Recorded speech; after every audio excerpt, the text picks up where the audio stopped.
got a Ryobi palm hand sander, and this one has a little problem that I think I've ran across before, but I never attempted to fix them.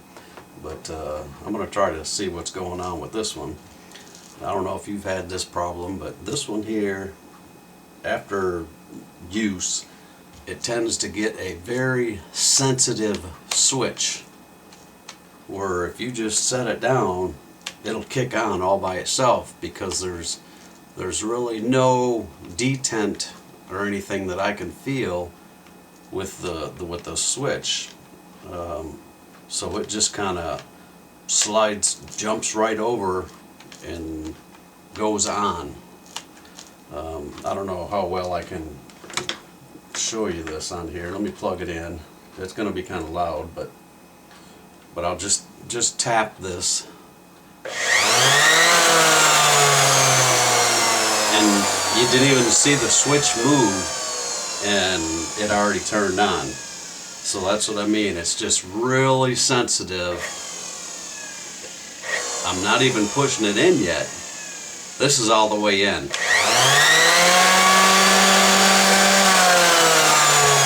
So that's what we want to try to fix. See if we can do something about that. Because that turning on unexpectedly when you're just holding it, you just get done sanding something, you're checking it out, and then all of a sudden this thing just kicks on, or you barely touch it like I was doing. You didn't even see the switch move, and all of a sudden it kicks on. So we're going to see if we can figure out what's going on with that. So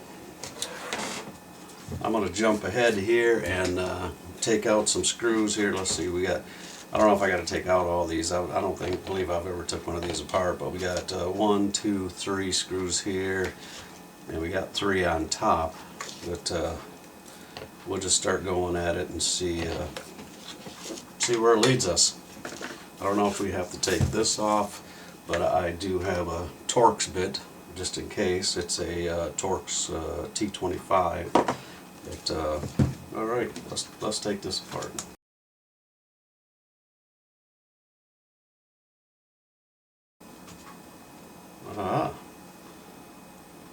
Oh, maybe we didn't have to take the ones out of the side. This looks like we can, I was thinking like it was going to come half apart, but looks like we can see what's going on here just at the top. I guess I got to clean it out a little bit just so we can see what we're doing. Alright, so we got it all vacuumed out, and I took a look at it. I even put these screws back in since we didn't need to take those out. I took a look at it and I figured out what was going on here. So this is the switch that comes out, and what we got here is just a regular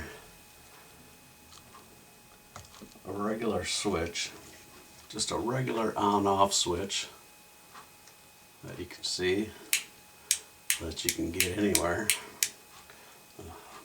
And so this thing here just goes across there, and it just is supposed to flip that thing back and forth.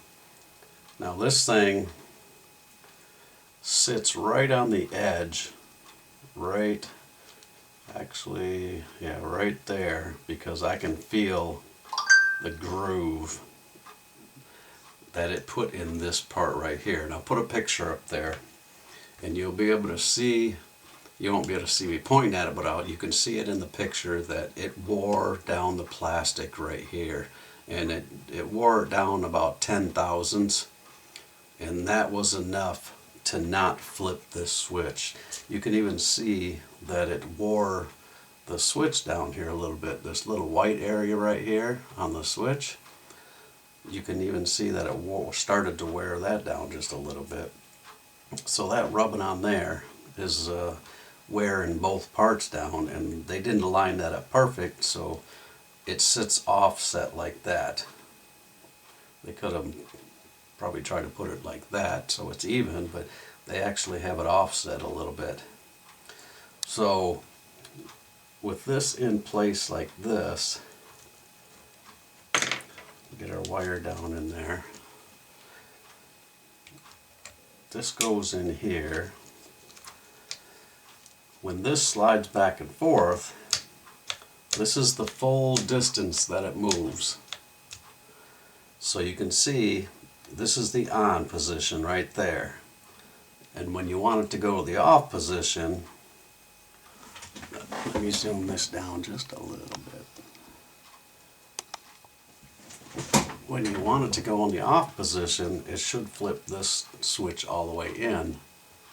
And you can see that it doesn't, because that 10 thousandths that it wore down, it doesn't snap that switch back the other way. Now if I just barely touch this switch, see that?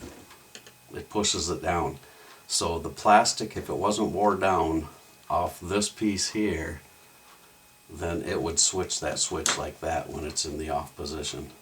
And now we can flip it on again. That worked perfect. But when we go off, it doesn't have enough plastic to flip it off. So that's why it's so sensitive to go on. That's turned it on, and you can see why it's so sensitive, because it's already halfway on. The switch is already halfway turned on because it's not all the way off and starting from that point right there. So if it was starting from that point right there, it'd be a lot more work. See, just you could push it and it wouldn't be turning on yet until you actually go all the way. So that's the problem with this. It's wearing down the plastic. The switch is not getting fully switched off. So now we got to figure out a way to fix that problem. I mean, I guess you could just buy a new one of these, but if you don't want to do that, like I don't want to do that, we'd have to figure out some different way. Maybe build up some plastic here. I was thinking maybe put an arch in this, heat this up and bend this to put an arch in there. It rides along this surface right here. So I don't know if putting that arch in there will be good enough. And it's going to wear again, because that's just what it's going to do, because it did it once, it's going to do it again. And I even thought about, okay, why not tape a little piece of metal right along here, or use the plastic, melt some plastic here and here to hold a piece of metal there.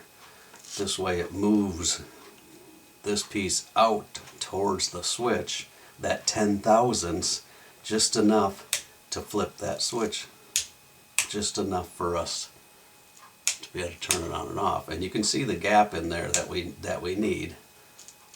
We need to make up that gap. So whatever we decide to do, that's the gap that we're going to need to do to get that to go all the way off.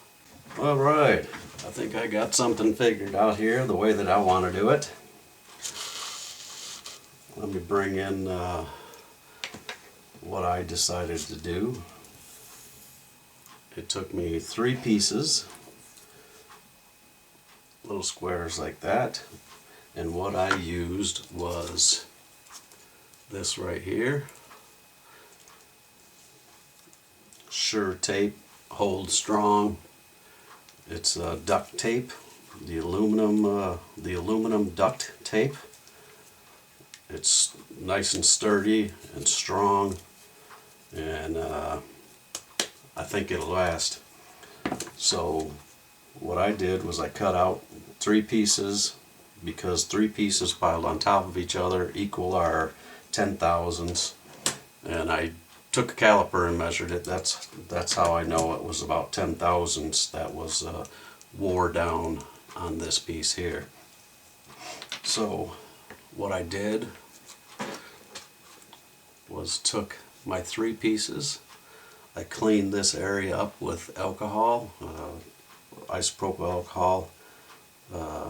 This way I was working with a nice clean surface so my tape would stick to it. And this tape sticks really good anyway, but I wanted to make sure that it stuck really good. So I put my 3 pieces together and then I put them all on here at once. And this is going to make up the 10,000ths that we need in the back where our gap was when we had this on here. That gap that we had in between there, right there, that tape is going to make up for it. And this going back and forth like this on that tape, being an aluminum tape, it should take quite a while for plastic to wear on that. I actually sanded this just a little slightly to make sure there was no sharp plastic points or anything, so it wouldn't dig into the tape at all. Just to make sure. So it'll go in here like this. The switch goes in. Get that down in there. Our piece goes in here like this. And you can see there's a little bit of slop in there still, so it ain't really super tight. You know, you don't want to make it really tight, I'm assuming, because otherwise you'll be pushing really hard trying to get this to go back and forth, and you know, you don't want to do that with the cover on and everything. We'll find out. But so this is what we got now. This is in the on position. So let's turn it in the off position, and look at that. The switch goes all the way in, just the way it should go. So now the switch snaps in both directions just the way it's supposed to. So that little 10,000ths in the tape made all the difference. And that tape, I think, should last a while, you know. Of course, like I said, it's plastic. This is probably going to wear again because now it's tied up against that switch again. So it'll run for, you know, quite a while, and then however long it took for this to wear, that's probably how long it'll take again, because, you know, that's just the way things are. I guess they should have made this part out of a stronger plastic. But yeah, so that works. That's nice. I like that. That puts us back in business. So let's throw this cover on. Let's give it a whirl. Let me just throw these 3 screws back in here. I'm going to turn this off. This has got the 0 for off and the little 1 or line, straight line for on. So we're going to make sure we push it this way. Let me get these screws put in here.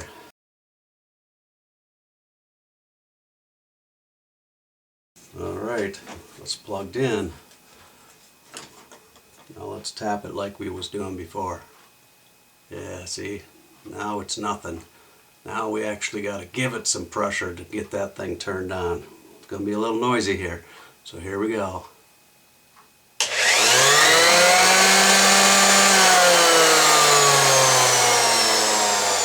Those squares are blowing all over. But yeah, you heard the snap there now. So now there's no accidental tripping it now, or setting it down and having it accidentally kick on and stuff like that. So yeah, let's try that again here. Here, listen for the snap.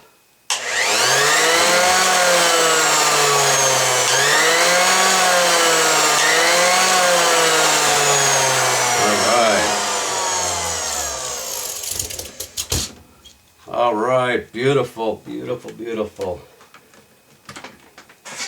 Let's hope this tool will last for quite a while longer. Person that owns this should be happy. Don't have to go out and buy a new one. All right, I think that's all there is to this one. So we'll catch you on the next one.